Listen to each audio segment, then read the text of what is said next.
गांव की जिठानी। शांति अपने दो बेटों अर्नव और आरुष के साथ शांति से जीवन बिता रही थी, लेकिन शांति के पति सोहन से उसकी कभी कभार थोड़ी अनबन हो जाती थी। एक दिन शांति रोज की तरह सुबह का खाना बना रही थी, तभी दरवाजे की घंटी बजी। घंटी की आवाज सुनकर वो दरवाजे की ओर जाते हुए कहती है, अरे आती हूँ, कौन है, सब्र करो। शांति दरवाजा खोलती है तो देखती है कि उसके जेठ मोहनदास सामने खड़े होते हैं। वो सक पकाकर अपना घूंघट करती है और पैर छूकर कहती है, आइए आइए जेठ जी। कैसी हो शांति?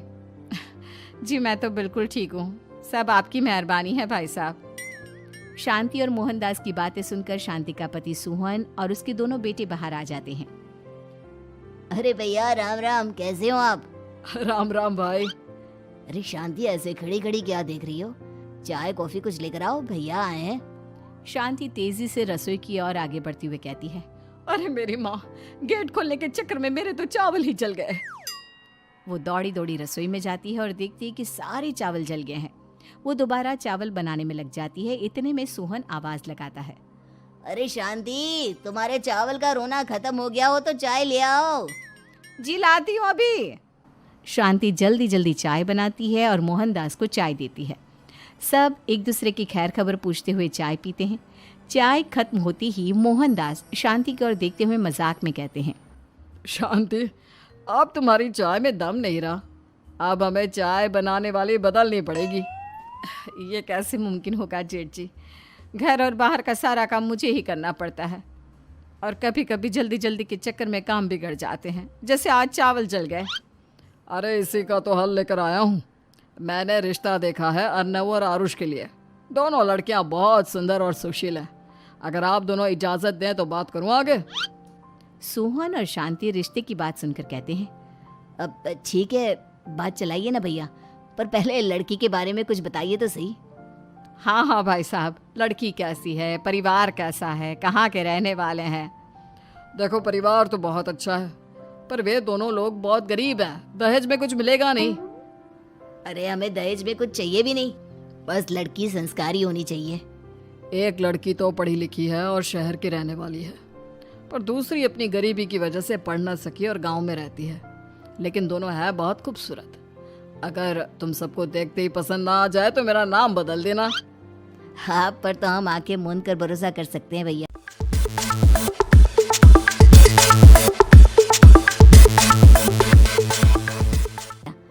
अब आगे बात चलाइए, हम शादी करने को तैयार हैं। कुछ ही दिन में अर्नव और आरुष की शादी हो जाती है। आरुष की शादी अनपढ़ लड़की मंजरी से हो जाती है, जो कि बहुत भोली भी होती है, और अर्नव की शादी पढ़ी लिखी लड़की तनुजा से हो जाती है, जो कि घमंडी और चालू होती है। एक दिन मंजरी घर के काम कर रही थी कि अचानक शांति उसे आवाज लगाती है, बड़ी बहू, ओ बड़ी बहू, मंजरी जल्दी यहाँ आओ। मंजरी जल्दी जल्दी शांति के पास जाती है। बेटा मेरे पैर दबा दे, बहुत दर्द हो रहा है। जी माँ जी, बस बर्तन धोकर आती हूँ। अरे बैठ यहाँ, मेरे पैर में बहुत तेज दर्द हो रहा है, बर्तन छोटी बहू धो लेगी। मंजरी शांति के पैर दबाने लगती है तो शांति तनुजा को आवाज लगाती है, छोटी बहू, ओ छोटी बहू। तनुजा थोड़ी देर से आराम से चलकर आती है।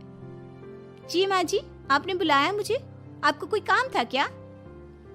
तू कुछ काम कर रही है या? शांति की बात काटते हुए तनुजा बोलती है, कुछ नहीं माँ, फोन पर अपने घर पर बात कर रही थी। अरे बाद में बात करियो अपने घर वालों से, पहले जाके बर्तन धो ले। तनुजा मुंह बनाते हुए अपनी जिठानी की ओर देखती है और मन ही मन कहती है, ये महारानी वहां बैठी है, ये नहीं कि बर्तन धो ले। मैंने इतनी पढ़ाई बर्तन धोने के लिए की थी क्या? तनुजा दांत पीसकर वहां से चली जाती है। अगले दिन सब दफ्तर चले जाते हैं, तभी डाकिया चिट्ठी लाता है। शांति चिट्ठी लेकर मंजरी से कहती है, बड़ी बहू, जरा छोटी बहू को बुलाना, एक चिट्ठी आई है। मेरी तो आंखें कमजोर है तो मुझसे पढ़ा नहीं जाएगा। मंजरी तनुजा के पास जाकर कहती है, तनुजा, तुम्हें माँ जी बुला रही हैं। मुझ पर हुक्म मत चलाओ, काम बताओ काम। अरे मैंने तुम पर कहाँ हुक्म चलाया, और हुक्म चला भी दूंगी तो क्या हुआ, तुम तो मेरी छोटी बहन की तरह हो ना। तुम जैसी अनपढ़, जाहिल और गांव की गवार मेरी बहन नहीं हो सकती। बेचारी मंजरी तनुजा की बात सुनकर अपना सा मुंह लेकर रह गई। कोई चिट्ठी आई है, माँ जी तुमसे पढ़वाना चाहती है, बस इसलिए बुला रही हैं। मुंह टेढ़ा करके तनुजा मंजरी का मजाक बनाती हुए कहती है, अनपढ़ कहीं की। तनुजा का ऐसा बर्ताव देखकर बड़ी बहू बहुत दुखी होती है। तनुजा को अपनी पढ़ाई का घमंड इतना हो गया कि अब वो घर के कोई काम नहीं करती और अपनी जेठानी का मजाक बनाती रहती। तनुजा का ये बर्ताव अब उसकी सास को भी नजर आने लगा था।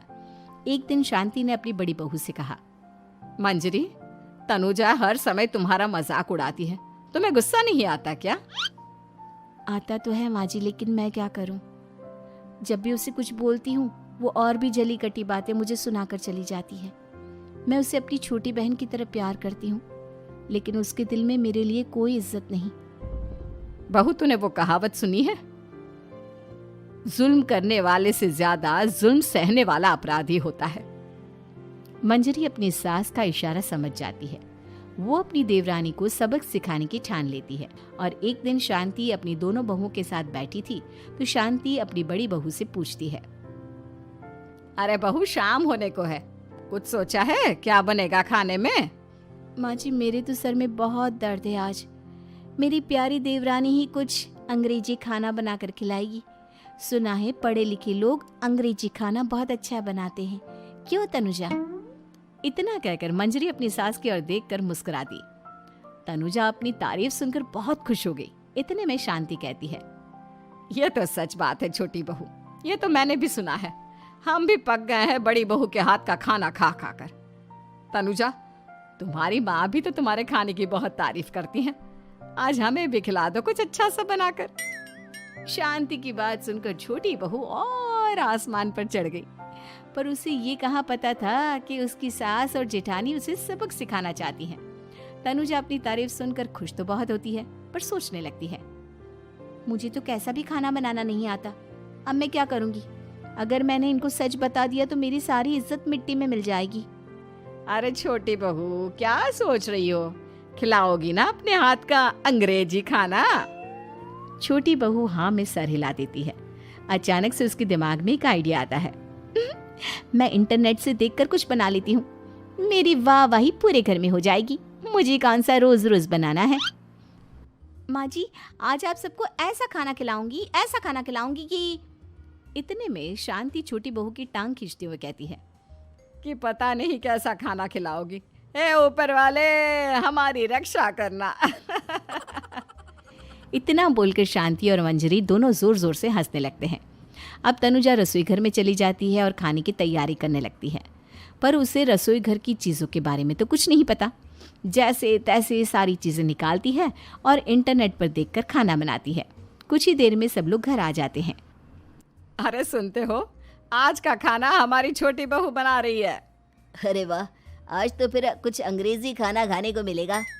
कुछ ही देर में खाना बन जाता है तो छोटी बहू सबका खाना लगा देती है। इतने में बड़ी बहू कहती है, क्या बात है देवरानी जी, आज तो बहुत अच्छी खुशबू आ रही है। ये बात तो सही कही बड़ी बहू तूने, खुशबू तो अच्छी है। ऐसी खुशबू तो मेरे खाने में भी नहीं आती। सब मिलकर छोटी बहू की बहुत तारीफ करते हैं और छोटी बहू 7वें आसमान पर बैठ जाती है। अब सभी खाना खाते हैं। जल्दी जल्दी दो, अब तो मुंह में पानी आ रहा है। हाँ हाँ, मुझसे भी नहीं रुका जा रहा।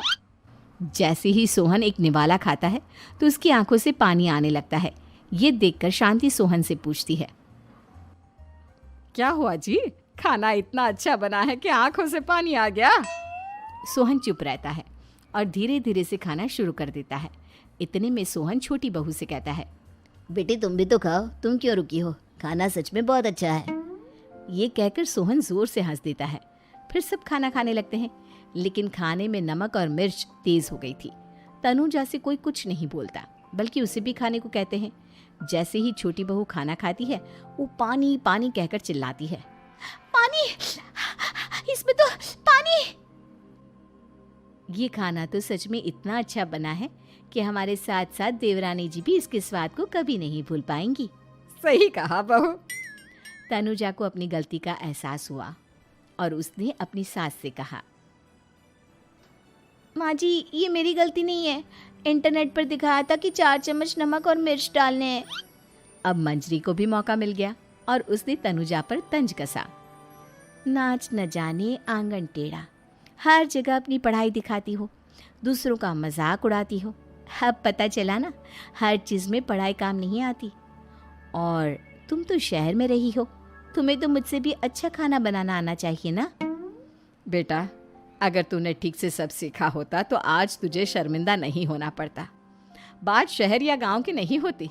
मंजरी गांव से आई है, लेकिन उसे घर का काम करना और खाना बनाना सब अच्छी तरह से आता है। तुम शहर में रही हो, तुमने ये सब क्यों नहीं सीखा?